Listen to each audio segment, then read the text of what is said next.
Can you explain this to the jury and why that is the case and what you mean by scalp lacerations are notorious for substantial bleeding? Yes, to begin with, just in case terms have not been properly defined, laceration, by its very definition, is a blunt impact injury in which, by the nature of the impact, their soft tissue gets torn or split open. So a scalp laceration is therefore laceration of the scalp on the head. Now, you ask about the excessive bleeding. The scalp tissue is what we call, in medical terminology, highly vascularized. What do you mean by that? Highly vascularized? Excuse me. That's fancy language for it has a great deal of blood supply. So, if you damage the scalp tissue, which has a great deal of blood supply, it will bleed excessively. In fact, scalp lacerations are notorious for bleeding tremendously. This is, excuse me, something that's even, for many people, common knowledge, that if you get an impact to your head, if you split open the scalp, even a small laceration tends to bleed tremendously, and sometimes it looks pretty horrific. Oh. I know you have a cough. Yes, thank you so much. I'm going to hand you this water. Thank you. I've been, my apologies. I've been fighting a sinus and bronchitis thing for a while. Okay. Okay. You know, given what you just described about scalp lacerations being kind of notorious for substantial bleeding, my next question is the amount of blood from a scalp laceration a good indicator of how serious the injury medically is? No, and in fact, that's exactly the point when I talked about excessive bleeding even from a small scalp laceration, namely that if a small one will bleed tremendously and you know, there'll be blood on the head and running down the face, and it looks horrible, to put it simply. That doesn't mean that that is a serious injury. It doesn't mean that there's anything life-threatening about that injury per se. It's an artifact of the fact that those scalp lacerations are known to bleed so excessively. Okay, for example, let's pull up S15 if we can, Mr. Dirks. This is a photograph in evidence, and you see how, doctor, there's a lot of blood. It looks horrible. It does. Again, you know, in this case, when you saw the photographs, but then also reviewed the medical records and, you know, particularly, you know, the information provided by Dr. Grosjean and Dr. Whitney and the Queen's medical staff. In this case, after you saw the bloody photos, in your opinion, does the amount of blood in this case accurately convey how serious the injury is medically? No, in my opinion, it definitely does not accurately convey the severity or the seriousness of that injury. Okay, thank you. We're going to get into that a little more in a second, but generally speaking, what is a stellate laceration? Stellate is an anatomical term that describes the configuration of certain injuries.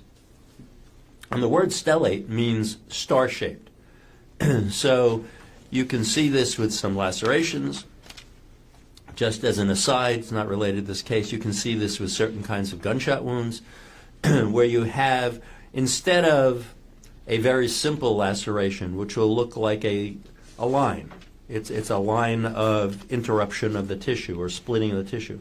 Instead of that, the stellate laceration looks star-shaped, so it will have limbs of laceration extending in multiple different directions from the center. Okay. You had a chance to see the photographs of Ms. Konig's scalp laceration, correct? I did. And did you also review the available medical records that was provided by the state to us? Yes, sir. Now, two Queen's doctors testified and also filled out an HPD form, Honolulu Police Department form, that Ms. Konig's scalp injuries in this case did not create a substantial risk of death and did not rise to the level of serious bodily injury. Do you, after your review, doctor, in your opinion, Do you agree with the Queen's doctors in that regard? I do, very much so. And can you please explain why you believe that her scalp injury did not create a substantial risk of death and did not rise to the level of serious bodily injury? Well, the first question is the easier one because it's very straightforward. The scalp laceration that she had, even though it was stellate, even though it was fairly large in comparison to the front left side of her head where it was, only injured soft tissue. You think about the anatomy of the head. The scalp is basically a specialized form of skin and the tissue beneath it. Then you have the skull bone. Then inside the cranial cavity formed by the skull bone, you have the brain. And in her case, the medical records demonstrated quite clearly that all of the injury was to the scalp itself. You meaning the soft tissues? Exactly, the skin and the tissue underneath it. We all have a layer of fatty type tissue called subcutaneous tissue. Subcutaneous means under the skin.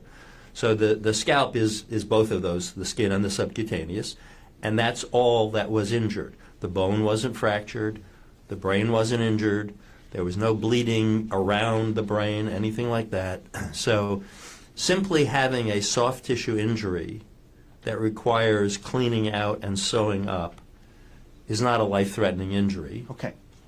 Next, and again, you agree with the Queen's doctors when they checked off the part about it didn't rise to the level of serious bodily injury, correct? Right, because you'll see in that form the questions about the serious bodily injury had to do with prolonged or permanent disfigurement, prolonged or permanent loss of function of part of your body, and a soft tissue laceration, even a big one, doesn't cause any of those things. Okay. So it didn't rise to that level.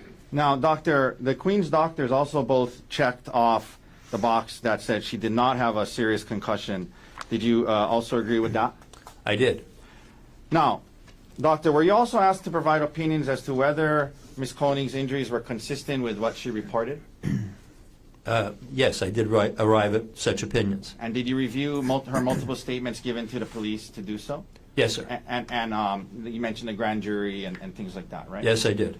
Now, in those statements, you noted she reported that she was hit with a rock up to 10 times, and at times she said full blast, 100% of his power, all over her head. As an expert in the field of forensic pathology, in your opinion, were her injuries consistent with her statement that she was hit up to 10 times full blast with 100% of his power? No, sir, they were not. And why not? Well, several reasons. First of all, the injury she has is largely localized. It may be stellate, but it's still largely localized. Almost all of the impact injury she has is localized to one area of the head.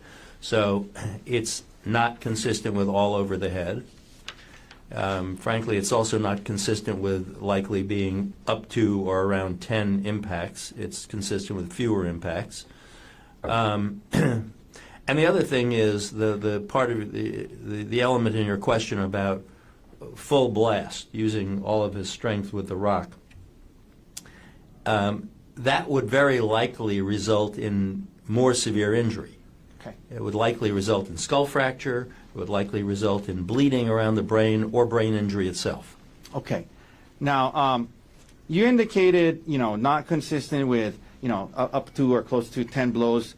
In your report, did you say that, you say in your report that your opinion is that it reflects several impacts at most. If you can explain what you meant by that. Yes.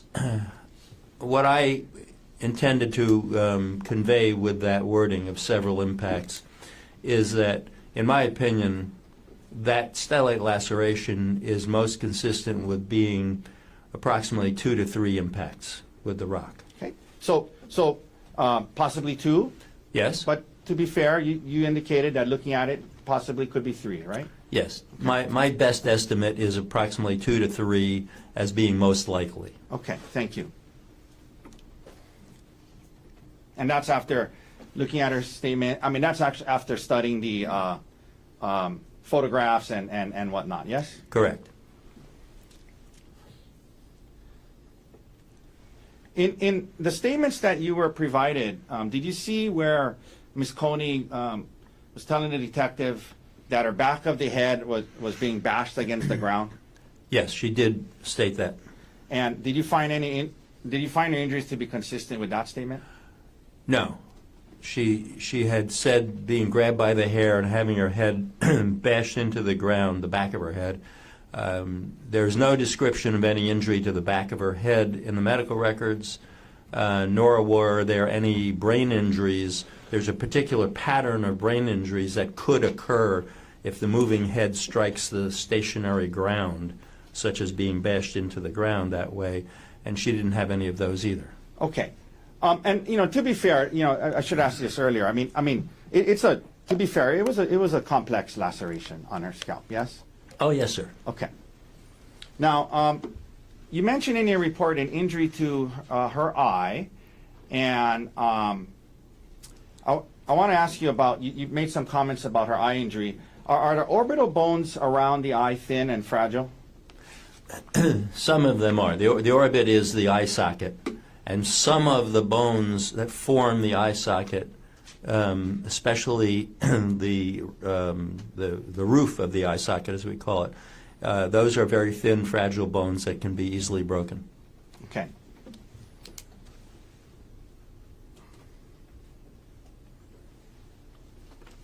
All right, doctor. Have all the opinions you've given today been given to a reasonable degree of medical probability? Yes, sir. Okay. Thank you, sir. Thank you.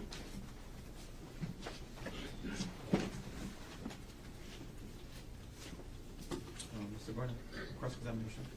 Yes, take just a moment to set up. I'm sorry. I had one last question. I apologize. I meant to ask you this. I missed it. You reviewed the Queen's HPD report and from the two doctors, yes? Yes, sir. And do you believe generally your opinions are pretty much consistent with what the Queen's treating doctors said? Yes, my opinions are consistent with their opinions. Okay.